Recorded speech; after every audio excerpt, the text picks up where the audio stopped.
Match প্রায় শেষ।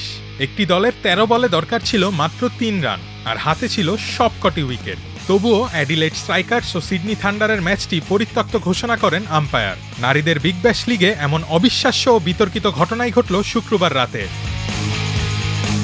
বৃষ্টির কারণে ম্যাচ নেমে এসেছিল ৫ ওভারে। অ্যাডিলেড স্ট্রাইকার্সের দেওয়া ৪৬ রানের লক্ষ্য তাড়া করতে নেমে সিডনি থান্ডার্সের ক্যাপ্টেন ফিবি লিচফিল্ড মাত্র ১৫ বলে ৩৮ রান করে দলকে জয়ের একদম দোরগোড়ায় নিয়ে যান। কিন্তু ২ ওভার ৫ বলে সিডনি ৪৩ রান তোলার পরই বৃষ্টির অজুহাতে আম্পায়াররা ঘোষণা করেন খেলা বন্ধ।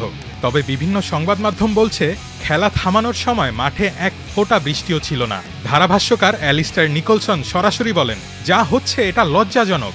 সিডনিকে তাদের জয় থেকে স্পষ্ট বঞ্চিত করা হয়েছে।